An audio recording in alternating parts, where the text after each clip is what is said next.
बेंगलोर के एक वैज्ञानिक हैं, वो कह रहे हैं कि प्रणाम आचार्य जी।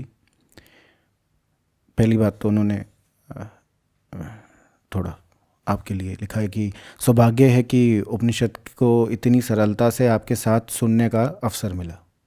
मेरा प्रश्न है कि तब मैं अपने संबंधों को देखता हूँ, मैं पाता हूँ कि मैं हमेशा ही उलझा रहता हूँ। समस्याओं को ढूंढने की भी कोशिश करता हूँ और मैं और उलझ जाता हूँ। और क्योंकि मन के इतने करीब हूँ तो मन से दूर भी नहीं जा पाता। तो इस विवशता की स्थिति में मैं क्या करूँ? और ऐसे ही मिलते जुलते सवाल और लोगों के भी वही हैं। उत्तर है जो वेदांत का सबको है। देखो, मकड़े से नहीं कह पाओगे तुम कि जाल ना बनाओ। तुम उससे नहीं कह पाओगे कि ये जो तुमने तार इस तरह से बुना है ये किसी को फंसा सकता है। मकड़े का काम है तार का जाल बुनना और फंसाना ही। प्रकृति की बात है भाई। मकड़े का जाल देखा, तुम क्या करोगे? बैठ करके मकड़े को समझाने लगोगे? मकड़े को समझाने लगोगे क्या? प्रकृति से उलझ कर कोई नहीं जीतता। तुम्हें प्रकृति के अतीत जाना है। प्रकृति पर विजय जैसी कोई चीज नहीं होती। प्रकृति पर विजय की कोशिश पश्चिम ने करी है। द कॉन्क्वेस्ट ऑफ नेचर बोलते हैं वो। वो कहते हैं जंगलों को जीत लेंगे, नदियों को जीत लेंगे, बांध बना लेंगे, अंतरिक्ष को जीत लेंगे। भारत ने कभी कहा ही नहीं कि प्रकृति को जीतना है।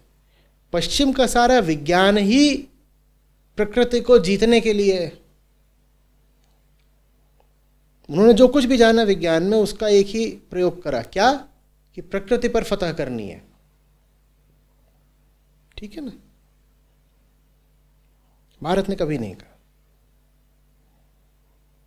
प्रकृति की भारत की समझ बहुत गहरी थी। पश्चिम का प्रकृति के प्रति जो दृष्टिकोण है उसमें बड़ा बालकपन है, शैशव है उसमें। छोटे बच्चे जैसी नादान बातें कि इसको जीत लेंगे, इसको जीत लेंगे, इसको हरा दो। भारत ने कभी नहीं कहा हराना है। भारत ने तो पूजा करी और पूजा करके आगे बढ़ गया। माया की पूजा करी और माया से क्या मांगा? मुक्ति। ये भारत की बात है। गजब देख रहे। माया जो बंधन का कारण, उसी माया की पूजा करी और क्या मांग लिया उससे? मुक्ति। भारत का प्रकृति के प्रति ये रहा है। भारत ने कहा जीत नहीं सकते। I bow to thee, you can not be overcome. जीत नहीं सकते, सर झुका के आगे बढ़ जाएंगे, सर झुका के आगे बढ़ जाएंगे। और कहा कि मां तो वरदायिनी है, मां मुक्तिदायिनी है। वही मां जो महामाया है, महामृत्यु है, महामारी है, वही मां महामुक्ति भी है। वही देगी मुक्ति। बस उसके प्रति अवमानना का भाव मत रखना। लिप्त नहीं होना है, समझना है। यही पूजा है, लिप्त नहीं होना है। हमारे यहाँ सब देवियां हैं, स्त्री शरीरों में हैं, लेकिन उनको हम स्त्रियों की तरह नहीं देखते। भोग की, काम की दृष्टि से नहीं देखते। इसमें सीख है कि प्रकृति को कैसे देखना है। भोगने के लिए न देखो प्रकृति को।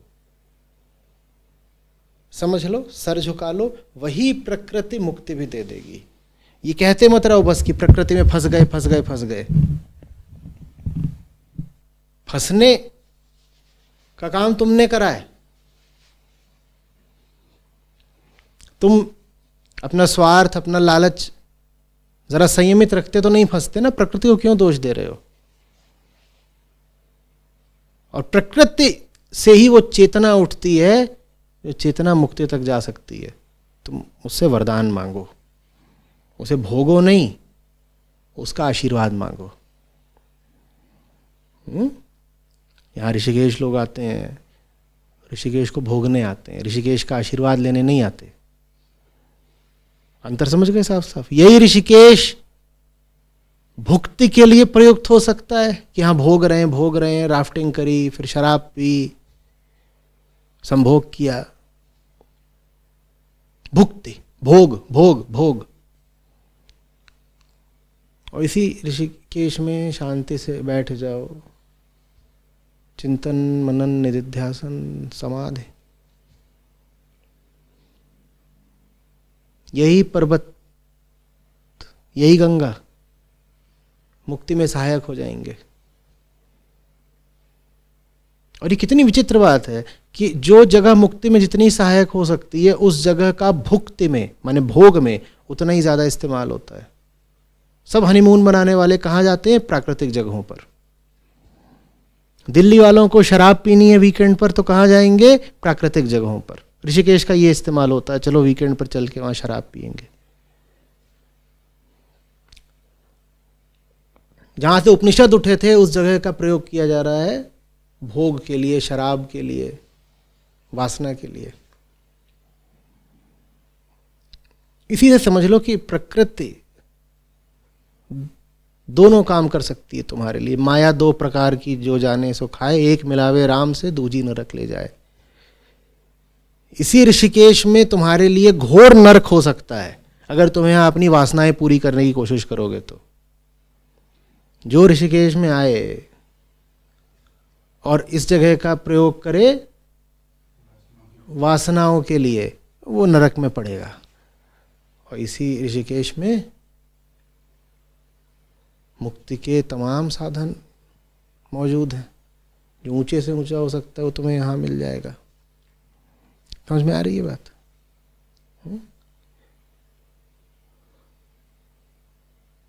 तो लड़ना नहीं है, कुछ ऊंचा खोजना है, आगे बढ़ना है। जो चीज आपको परेशान करती है उसी का सहारा लेके आगे बढ़ जाइए। आपकी परेशानियां भी आपको इतना तो बताती हैं ना कि गलती हो गई। अनुग्रहित रहिए कि अच्छा माँ ने कुछ सीख भेजी है। क्या सीख भेजी है? ये मत करना, ये जो अभी करा ये मत करना, कुछ और करो। अब चलो, अब उलझे नहीं रहो बेटा, यहां चलो आगे जाओ, कुछ और करो। माँ तुम्हें समस्या दे करके, दुख दे करके बता रही है यहां उलझे नहीं रहो बेटा, आगे जाओ, कुछ और करो। लेकिन हमें तो अपनी समस्याओं से ही मोह है, हम उन्हीं में उलझे रहते हैं, जैसा प्रश्नकर्ता कह रहे हैं। आगे जाओ ना, कोई समस्या सुलझ नहीं सकती। ये अहंकार का बड़ा फितूर रहता है कि मैं समस्याएं सुलझा लूंगा। साहब, किसी की कोई समस्या आज तक नहीं सुलझी। हाँ, जो ज्ञानी हुए हैं उनकी समस्याएं पीछे छूट गई हैं, उन्हें याद नहीं रह जाता कि समस्याएं हैं। भूलिएगा नहीं कि समस्या का आपसे कोई पृथक अस्तित्व तो नहीं है। आपके मन से अगर समस्या मिटी तो वो मिट ही गई। ऐसा नहीं है कि समस्या एक पत्थर की तरह थी जिससे आप आगे आ गए, पर अगर पुनः मुड़ के पीछे जाएंगे तो पत्थर अपनी जगह पड़ा हुआ होगा। नहीं, ऐसा नहीं है। पत्थर का आपके शरीर से पृथक अस्तित्व हो सकता है, तो आप पत्थर को पीछे भी छोड़ दें तो भी वो पीछे अपनी सत्ता, अपना अस्तित्व कायम रखेगा। समस्या ऐसी चीज नहीं है। समस्या कहाँ होती है? मन में। पत्थर होता है पृथ्वी पर, समस्या होती है मन में। समस्या आपने अगर पीछे छोड़ दी तो वो मिट ही गई, वो मिट ही गई, मिट गई। आदि ग्रंथ पर हम चर्चा कर रहे थे, आज से 7-8 साल पहले की बात है। तो किसी ने पूछा सुमिरन क्या होता है? मैंने कहा विस्मरण। बार बार सुमिरन की बात आती है, क्या होता है? मैंने कहा विस्मरण। भूलना जरूरी है। याद तो तुम किसको रखोगे? याद रखने के लिए आप प्रतीक बनाओगे, कुछ नाम तैयार करोगे, कुछ विधियां रखोगे। वो जितनी छोटी से छोटी रहे उतना अच्छा, नहीं तो खुद झंझट बन जाते हैं।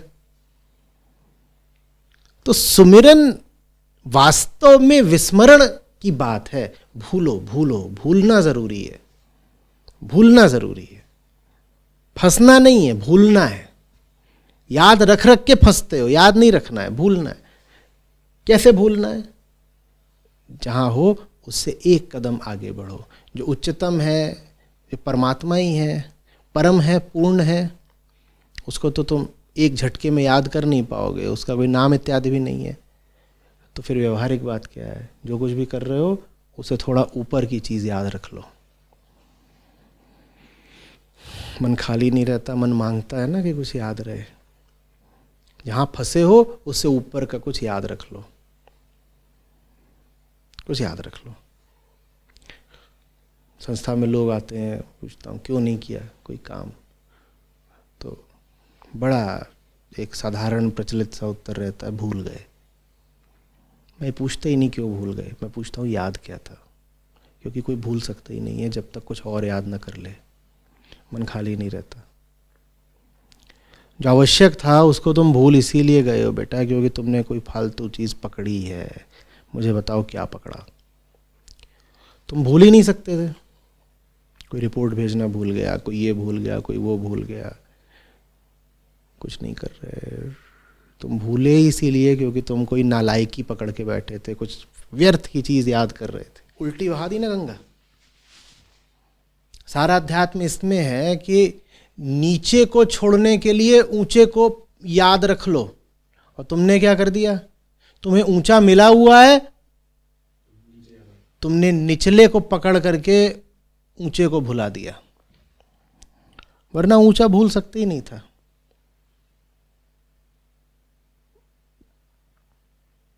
समझ में आ रही बात?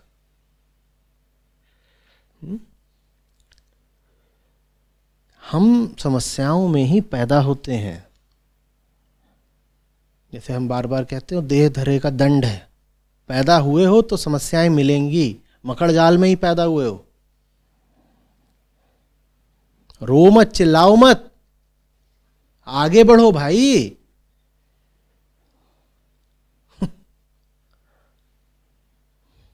ये थोड़ा ही है कि कीचड़ में गिरे हुए हो और शिकायतें कर रहे हो, कीचड़ गंधाता बहुत, और इसमें 801 तरीके के बैक्टीरिया हैं।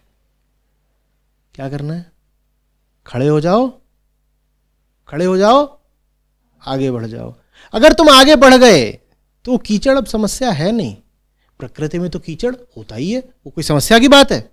समस्या इसमें नहीं थी कि कीचड़ था, समस्या इसमें थी कि तुम कीचड़ में थे, और तुम कीचड़ में इसलिए थे क्योंकि तुम में कीचड़ था। समझ में आ रही बात? प्रकृति में कीचड़ है, कोई समस्या? किसी को कोई समस्या? पर कीचड़ में तुम हो तो बड़ी समस्या है। तो कीचड़ से शिकायत क्या करनी है? उठो, आगे बढ़ो, आगे बढ़ो। प्रकृति में काम वासना ना हो तो संसार ही नहीं होगा, लेकिन तुम काम वासना में हो तो तुम्हारे लिए समस्या। तुम आगे बढ़ो ना बाबा। प्रकृति में तो जो है वो रहेगा ही, तुम नहीं रहोगे, प्रकृति रहेगी। तुम छोटी चीज हो, प्रकृति तो समय ही है। जब तक अस्तित्व है, प्रकृति है, उसके इसी तरीके से सब नियम कायदे चलते रहेंगे। तुम्हें इनकी शिकायत करके क्या मिलेगा? गुस्सा बहुत आता है, कितना बहुत आता है, कितना बहुत आता है गुस्सा। कितना कर लोगे? अभी तुम्हारी बस 10 साल और उम्र है, कितना कर लोगे? तुम्हारा वर्णन ही गलत है। गुस्सा बहुत आता है। बहुत का माने क्या? बहुत माने क्या? बहुत माने क्या? 10 साल पिछले 40 साल से आ रहा है, 10 साल और आएगा। बहुत माने क्या? बहुत माने क्या?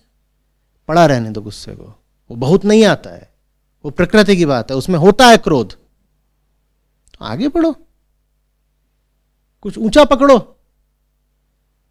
फिर क्या क्रोध नहीं आएगा? तुम अभी भी क्रोध पे ही पड़े हुए हो। मैं कह रहा हूं ऊंचा पकड़ो। सवाल फिर से पूछा, फिर क्रोध नहीं आएगा? तुम्हारी सारी नजर क्रोध पर है। सत्य पर नजर रखो, क्रोध को पड़ा रहने दो। नहीं तो क्रोध का क्या होगा? तुम फिर क्रोध की बात करने लग गए। तो बात ही नहीं समझ में आ रही है।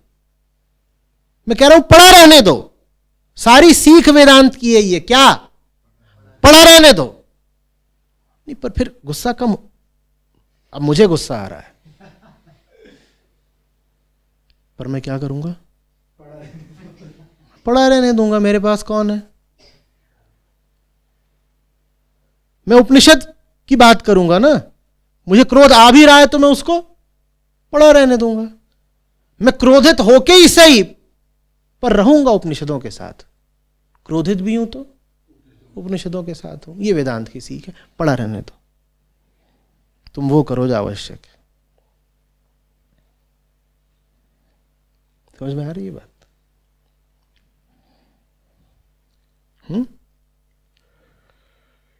क्रोध, काम, ये तो सब शरीर की तरह है। इन पे झुर्रियां पड़ जानी है। ये बड़ी विकट, अटल, अनंत समस्याएं हो कैसे गए? इनमें दमी कितना है? तो शरीर से संबंधित है। शरीर ही नहीं टिकना, ये कितना टिकेंगे? और इनको ऐसे लेकर के आते हो आध्यात्मिक साधक, तो देखिए साहब बड़ी भारी समस्या है। क्या? क्रोध और काम और मोह। जिन्हें तुमसे मोह था वो आधे रवाना हो चुके हैं। तुम पैदा हुए थे, तुम्हारे दादा दादी को बड़ा मोह था तुमसे। उनका मोह कहां है? उनके साथ राख हो गया उनका मोह। तो मोह बहुत बड़ी समस्या कैसे होगी? तो राख हो जाएगा शरीर के साथ। क्यों इतनी बड़ी बात करके उसको बड़ी बात बना दे रहे हो? छोटी चीज को बड़ा इतना तुम क्यों बना रहे हो? समझ में आ रही बात?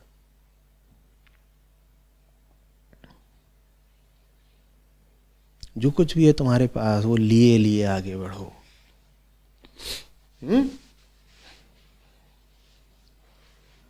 वो फकीर की कहानी याद है ना? क्या बोला था उसने? Come as you are.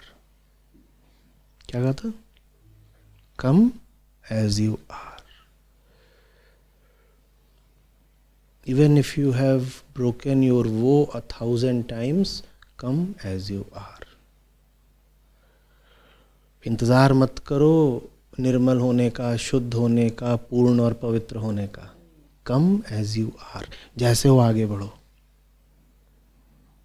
समस्याएं हैं तो पड़ा रहने दो समस्याओं को, तुम आगे बढ़ो। घुटनों में दर्द हो रहा है, कोई बात नहीं, तुम आगे बढ़ो। तर्क मत लगाओ। कितना आगे बढ़ेंगे? 1 किलोमीटर जाएंगे फिर रुक जाएंगे। तुम आगे तो बढ़ो। क्या पता आधे किलोमीटर पे बस मिल जाए। तुम वो करो जो तुम कर सकते हो। समझ में आ रही है बात? तुम जैसे भी हो, जैसे भी हो उससे बेहतर हो सकते हो। बस इतनी सी बात है। तुम जैसे भी हो, जैसे हो उससे बेहतर हो सकते हो, तो बेहतर हो जाओ। संसार पे तुम्हारा बस नहीं, संयोगों पे तुम्हारा नियंत्रण नहीं, लेकिन अपने अंदरूनी जगत पर तुम्हारा नियंत्रण है। तुम अपने मन के लिए क्या विषय चुनोगे, इस पर तुम्हारा अधिकार है। उस अधिकार का प्रयोग करो। स्वयं को एक बेहतर विषय दो। पुराने विषयों, पुराने जीवन में उलझ उलझ मर मत जाओ। क्या बोलो उसको? ये संसार काटन की झाड़ी, उलझ उलझ मर जाना है। ये संसार कागज की पुड़िया, बूंद पड़े घुल जाना है। रहना नहीं, देश बेगाना है। कौन से देश की बात हो रही है? भारत देश छोड़ने के लिए नहीं कहा जा रहा। कहाँ जाओगे?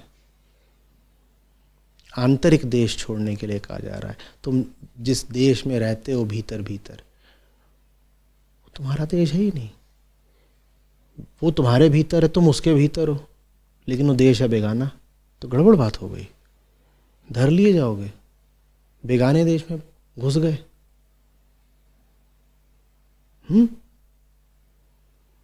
वो बेगाना देश तुम्हारे भीतर है और तुम उसके भीतर हो। साहब समझा रहे, रहना नहीं, देश बेगाना है। ये संसार काटन की झाड़ी, उलझ उलझ मर जाना है।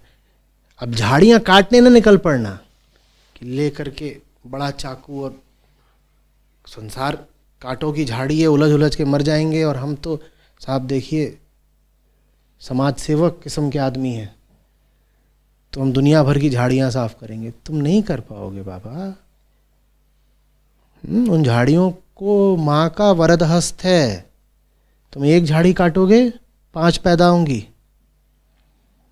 जितना काटोगे काटने से ही उससे ज्यादा पैदा होंगी। काटने मत उलझ जाना, तुम तो आगे बढ़ो।